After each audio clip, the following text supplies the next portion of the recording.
Welcome to the Left of Str8 Show, where we talk entertainment, music, books, foodies, and more each week with special guest interviews of interest to the LGBTQ community and our straight allies.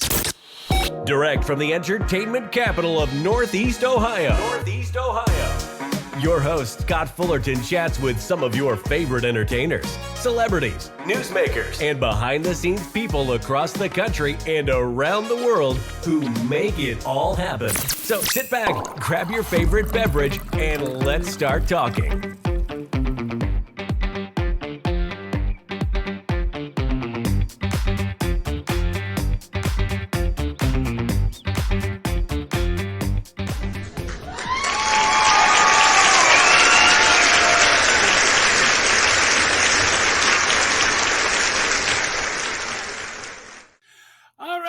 Welcome back to the Left of Str8 podcast. As always, I'm your host, Scott Fullerton. It's time for another great interview.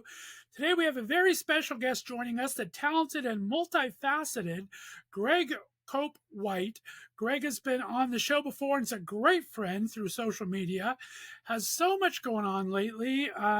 We got to catch up on stuff. He's memoir, The Pink Marine, which has recently inspired a series titled The Core. And as a foodie, Greg and I have talked a lot about that in the past. His Eat Greg Eat blog was amazing. It's been almost exactly 3 years since I had him on the show, May 7th, 2020 to be exact. Everything is old is new again. You were getting ready to see your partner in Montreal, which I think you're taking a trip very soon here. You were making a vegetable garden in Santa Monica, and we bonded over cucumbers and all the great ways to prepare them. So let's go ahead and jump right back into it. Welcome to the show, Mr. Greg Cope White. Greg, how are we doing, sir?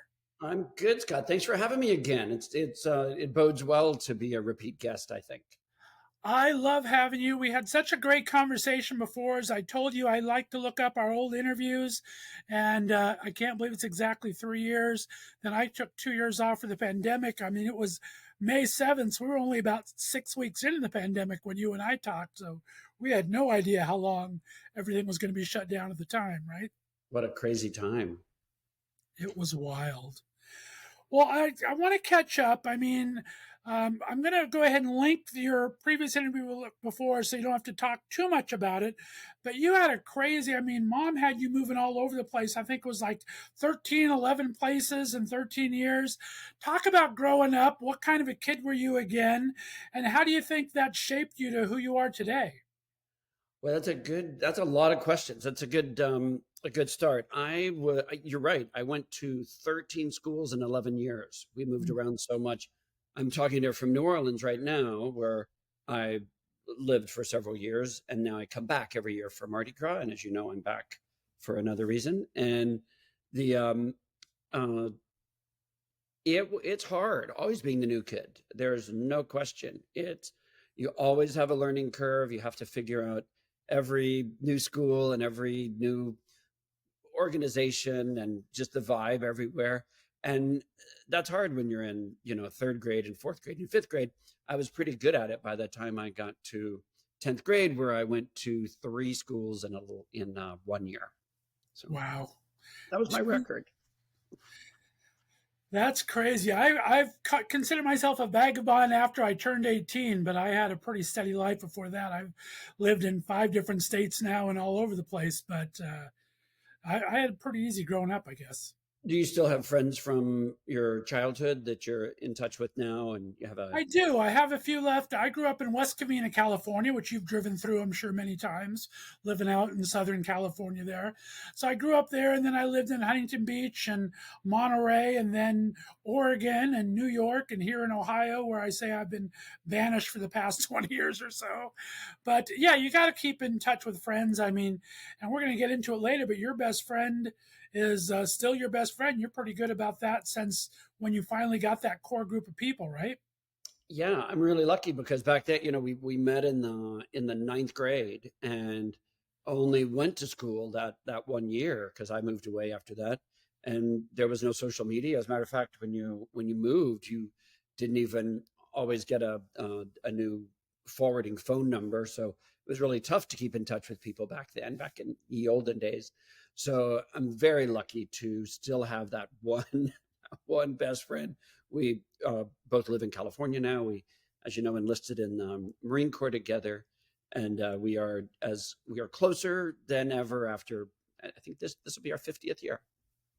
That's amazing. We're going to show some pictures throughout the broadcast here of you and your friend and kind of being on set that we're going to talk about in a bit, because we have this fantastic.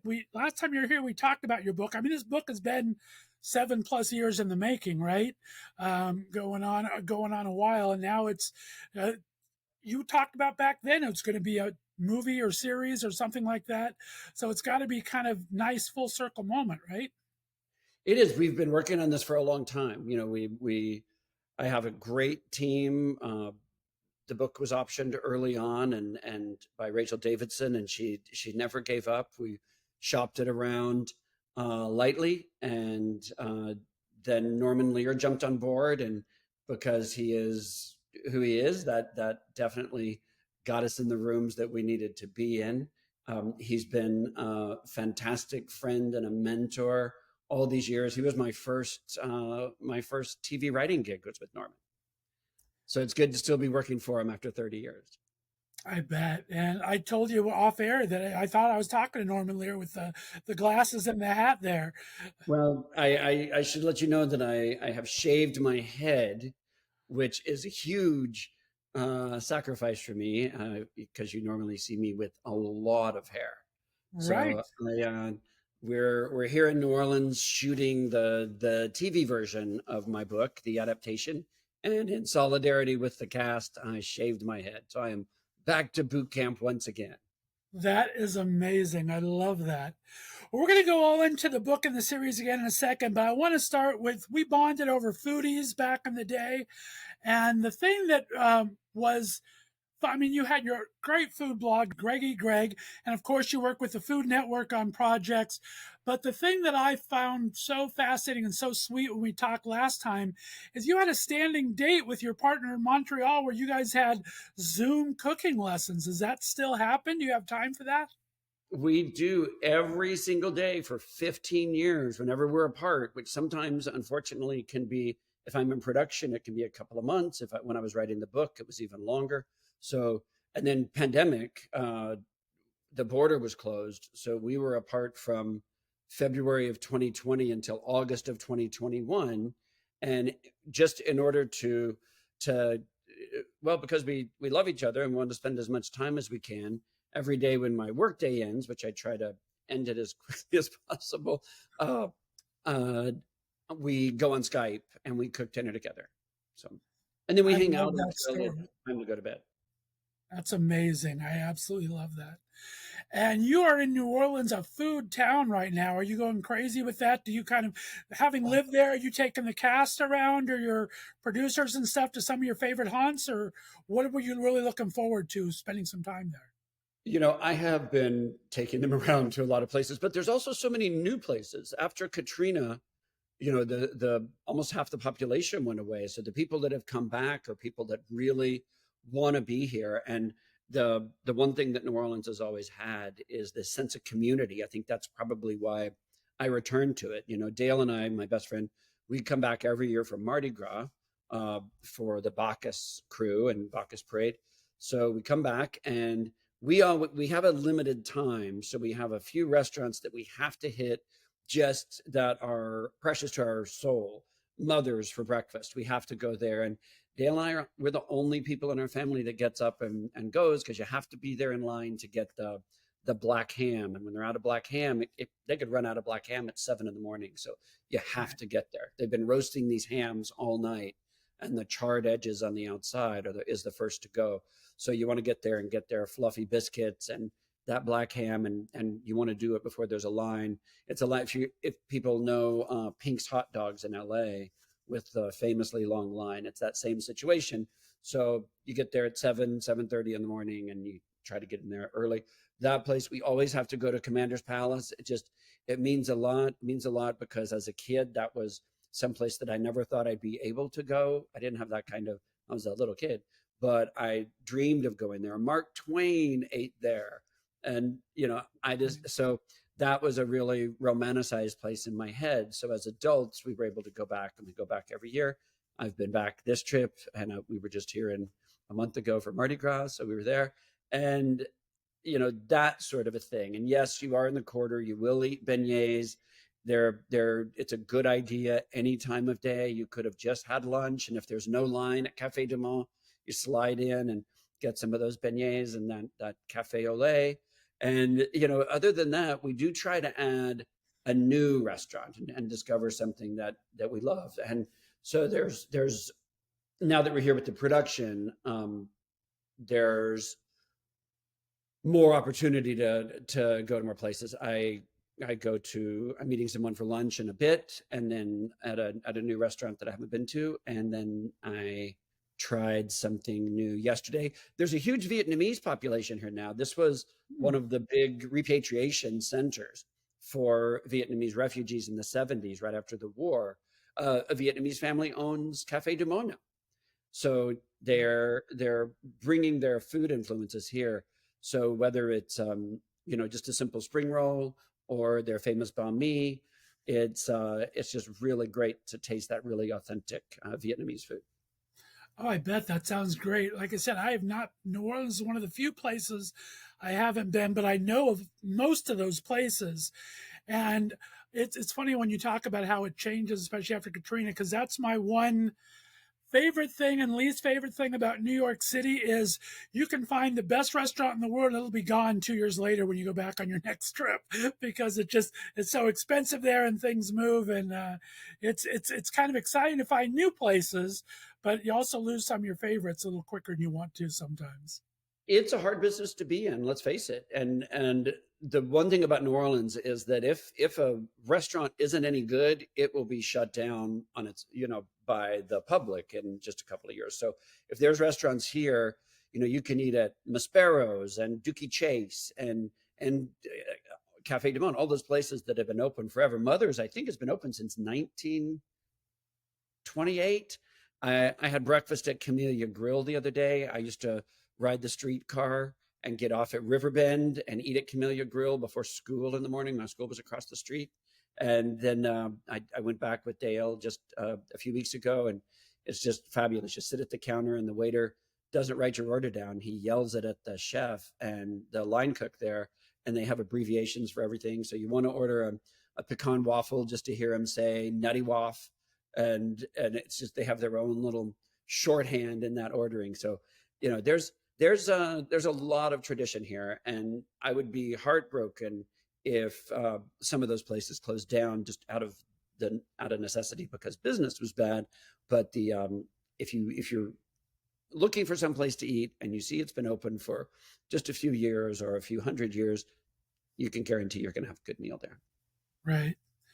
Well, if you guys are still in production, I get there this summer. Well, you'll have to take me to a couple of your favorite haunts there. So I'm definitely looking forward to the foodie journey there, along with everything else. Oh, you will never go hungry in New Orleans.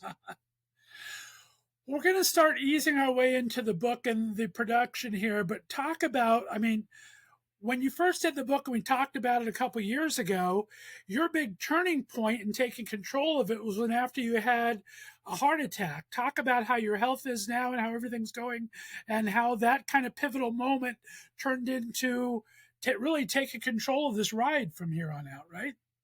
Yeah, I had been a screenwriter and a television writer for years, decades before I wrote my book. And I had an unpleasant publishing experience. I didn't like my publisher. The publisher was turned out to be a really bad guy, and I didn't know that. My agent didn't know it. A few other authors knew it, and I didn't hear from them until a little bit later. We didn't know each other, but well-known authors that had gone with this publisher. So I did have to make that decision.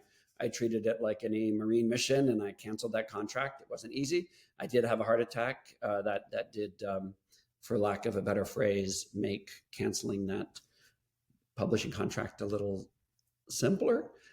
But I'm fine. My health is wonderful. I just out of an abundance of caution, I have a stress test every year, and I'm in close touch with wonderful physicians that provide great care, and I am here for today at least. I love it. I just got diagnosed with AFib about 6 weeks ago, and so if it doesn't correct itself, I have to go get that shock to get it back. But I've been pretty lucky so far, as far as health goes. Well, yeah, if you have to cardiovert that shock to get it back in, you can, but you can also have an ablation. I developed AFib and had an ablation. It's a really simple procedure. You're pretty conscious, and they go in and just neutralize those electrical areas that are causing us to go out of rhythm. It's obnoxious, that AFib, So yes, I nipped that one in the bud too. Thank you, Eric Bush, Dr. Bush in LA. Very nice. Very cool. All right, well, let's start getting into it. I want to start with the book first. Again, like I said, you can read a lot about it. I don't know if you down below or listen to a lot about it. But we talk about this book being your journey, but I remember you saying at the time, this was really a love letter to your fellow Marines, and it was about a lot of experience and not just yours, right? Yeah, you're in this environment for 13 weeks with the same people. You don't interact with a lot of other people. So the relationships that you're building, which I talk about in the book, not just the best friend that I went in with, but the drill instructor that changed my life. I never thought that I would be looking for the meaning of my life, or my place in the world in the U.S. military, but I did. And as you know, from how I even got in, it is a funny story. We go into that in the show as well. So it's an opportunity that I never thought was going to be available. I never thought that was an avenue, but wow, did it change my life. Fantastic. And as you said, Norm Lear's been in your life forever. He actually wrote the foreword to this book, and now he's executive producing this series. Talk about the tone that you guys talked about, because it does have some very funny moments. It has some very heartfelt moments in it. What kind of tone are you bringing into the series overall? How would you describe the series? We're being really honest. We're giving the world an accurate depiction of boot camp, which is probably the number one comment I have in my book reviews. The number one in comment is the frank and honest portrayal of boot camp. I am sure that any of my fellow Marines have the same visceral memories that I do. The ability to call up your first day, your second day, your third day, every single day, every minute. It's an intense melting pot of every walk of life person, everybody. You get in there and they tell you there's no more black, white, brown, yellow. Everybody's green. You're either light green, dark green, or in the between green. I just myself. So it's an opportunity for everyone. If you can physically pass and mentally pass, then you are on the same equal footing as everyone. But everyone comes in for a different reason. And that's what I discovered in the book. I knew why I came in, and I knew the burden that I carried, the secret of being gay in the military, that at the time that was illegal. I was aware of that, but I also became aware of my fellow recruits and what they were going through. And, we bonded, and it's an amazing thing when you, I don't know if you've had the chance to do it, but I wish everyone in the world could experience camaraderie. And it is a true thing. I didn't play team sports growing up, not because I couldn't. I don't have any talent in that area. but I really loved that spirit of camaraderie. When you're marching and all 70 boots are hitting the ground at the same time, you don't just hear it on the ground, you feel it in your chest. I remember my younger brother, middle brother, he had a lot of issues, as we all did growing up, and he went into the Devil Pups for a 8-week thing over the summer, and it made a remarkable difference in his whole attitude and outlook. I mean, just for that short a time, it really gives you perspective, right? It does. And you don't have to, I didn't have to ascribe to every single principle that they're teaching, but to serve my country and to become aware of the importance of serving my country, that I am forever grateful for the Marine Corps for that. I don't know that my patriotism ever would have been awoken if I hadn't have served. I mean, I've always been a loyal citizen, but it just means more to understand what you're doing and the sacrifice that we're all making for our country. It's good to have something bigger than ourselves. Right.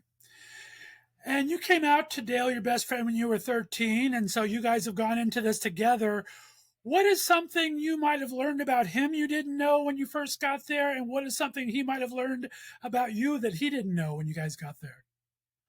You'll see in the book, I didn't know that he couldn't float. And that was painful. And because I'd never seen him fail at anything. And he's going to kill me for bringing this up because he would like to forget that.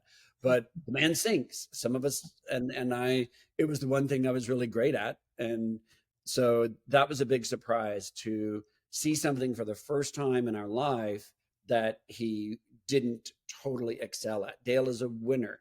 He wins everything. He won everything before boot camp. He won everything during boot camp except for the swimming, and he's won everything later. He is just the finest person I know, next to my boyfriend and Norman. And what? Yeah, I know a few good people. What did he maybe learn about you that he didn't expect through the experience of boot camp or starting out in the service? That I don't give up. He was shocked after we'd be running or marching or doing just the most heinous thing, and he would just get the biggest kick out of looking over and seeing me doing this stuff, That's amazing. And talk about, I want to start getting into the series. The series is just blown up everywhere. I remember when you did the book, you between your partner and your marketing skills, you guys had Betty White and you had Armin Shimmerman and all these people help promote your book. Talk about the experience between having to promote a project early on and the love and support you're feeling now.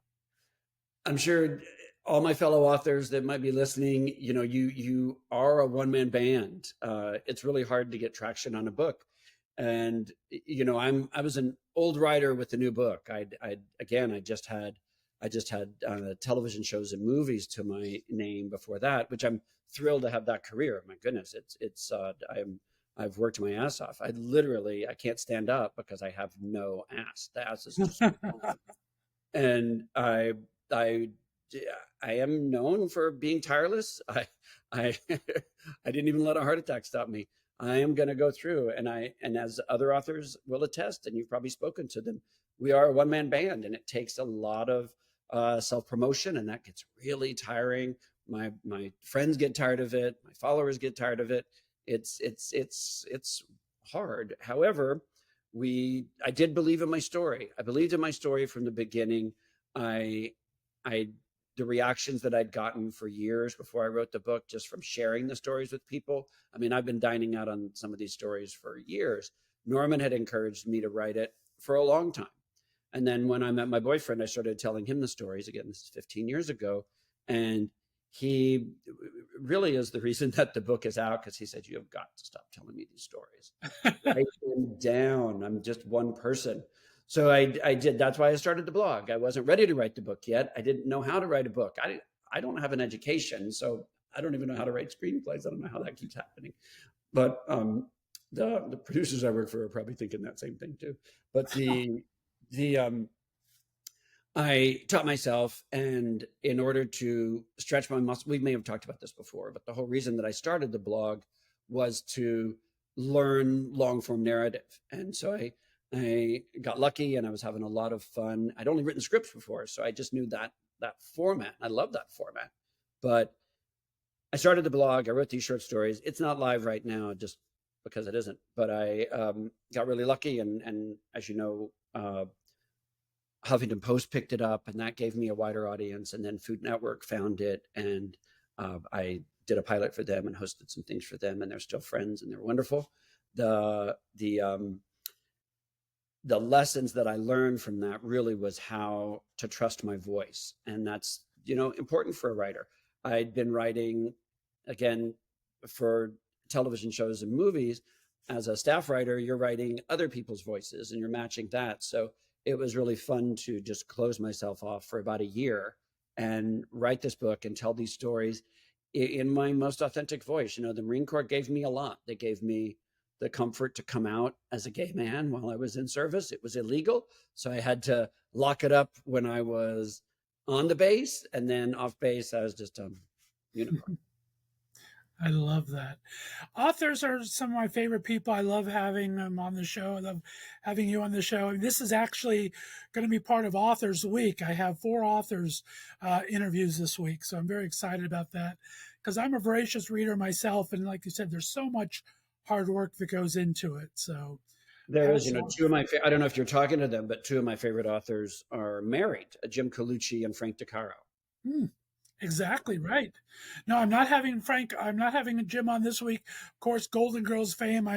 I just had an interview with Stan Zimmerman, who's a writer for television, as you know, of course. And he's a dear friend of mine. His book is coming out. His Golden Girls, his From Golden to Gilmore Girls book should be coming out soon. But I'm trying to do a good mix. I have you, which I'm excited about.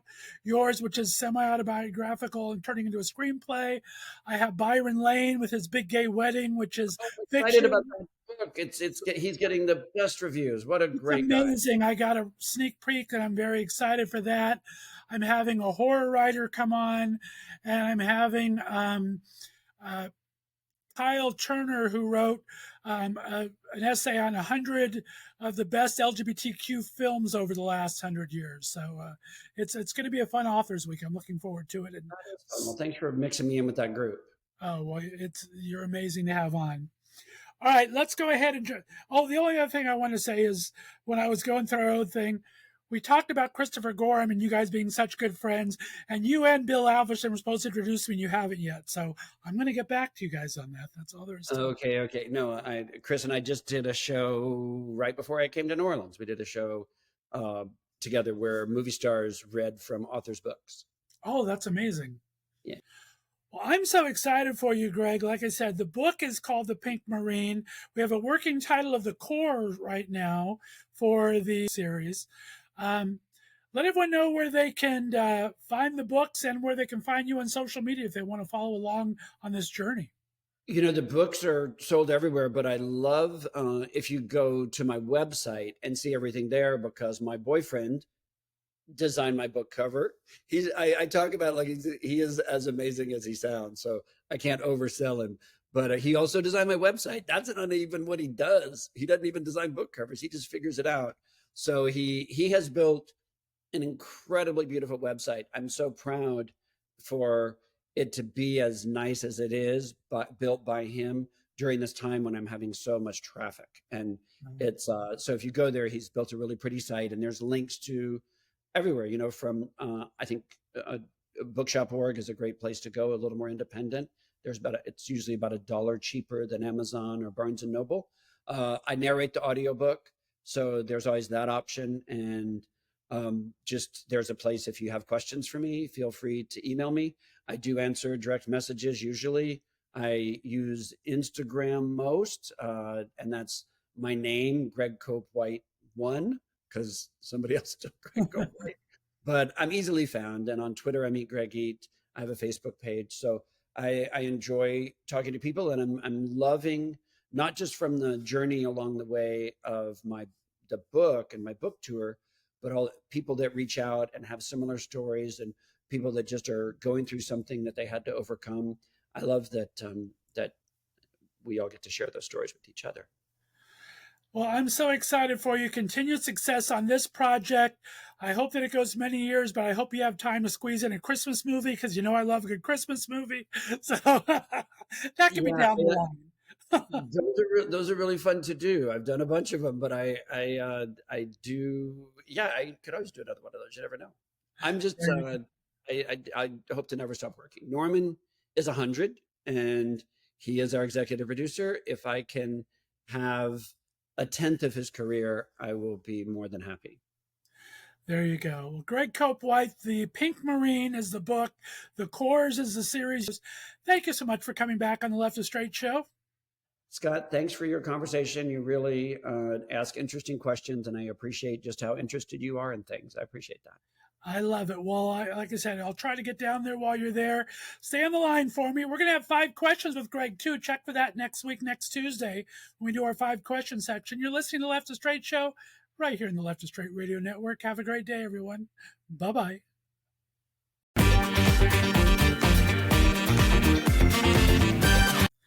All righty, guys, welcome back to another 5 Questions With right here on the Left of Str8 Show. Today, I am honored to have television writer, producer, Mr. Greg White-Cope. He has a fantastic new series based on his book, The Pink Marine. Greg, how we doing, sir? After that introduction, how could I be anything but great? Come on. I'm excited to have you back on the show. If you missed our interview last week, check the link below. We had a great conversation all about this book. We got to talk about our love of foodies a bit, but we're going to play little 5 questions. Are you ready, my friend? Hit me. All right. Question number 1. As a foodie, what's the most unusual or unexpected meal you've ever had, and where did you try it at? The story's in the book. I was 15 and my best friend Dale and I were at his grandmother's farm and we thought we would try hunting. So we took a walk in her woods nearby the house and got lucky, I suppose is the word, and we bagged a squirrel. What we didn't know when we got back to the house with our little furry trophy was to learn from his grandmother that on that farm they eat what they kill. So for dinner that night, I ate a fully dressed fried squirrel. That is unique. You win the prize on that. That's a little too Beverly Hillbillies for me, but it probably was delicious. I'll let you go. All right. Question number 2. Norman Lear's become such a great friend of you over the years. He wrote the foreword to the book, The Pink Marine. He's an executive producer on this new series. If you had a chance to have lunch with 3 of Norman Lear's characters and things he's created, who'd you like to have lunch with? Mary Harmon, Maud,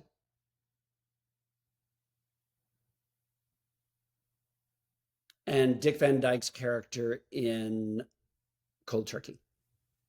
I like it. Nice. Very, very cool. Okay. This book, The Pink Marine, is based on your stint as a Marine. You spent 6 years there, learned so much. As a Marine, what are the 3 best habits you think you picked up there, and how do they still go into your daily life? I don't need an alarm clock to wake up because once you've had drill instructors bang you awake on a daily basis with garbage can lids, you're good. A Marine's idea of late is 5 minutes early. So I am notoriously punctual and there is nothing I won't attempt. I love that. Very, very cool. Okay, question number 4, sir. What is your go-to karaoke song, or what would it be if you don't happen to go right now, and why?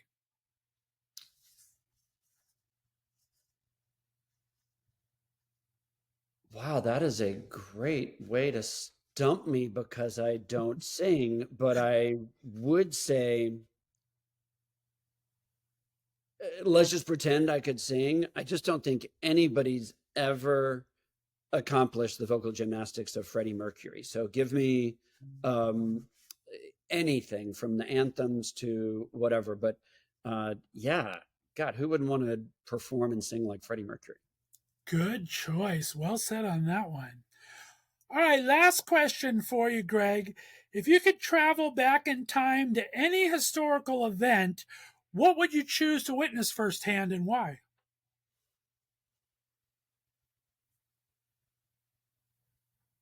I'd be happy having dinner with my grandparents. That's sweet. I love that. And you got to see how sweet Greg is by having his nightly dinner dates with his partner, too. Check the interview for that. Greg White, you made it through 5 questions. Thank you so much, my friend. Let everyone know where they can find your fantastic website. Thepinkmarine.com. Very good. Guys, we'll be back with another 5 questions next week. You're listening to the Left of Str8 Show right here in the Left of Str8 Radio Network. Have a great day, everyone. Thanks, Greg. Thanks, Scott.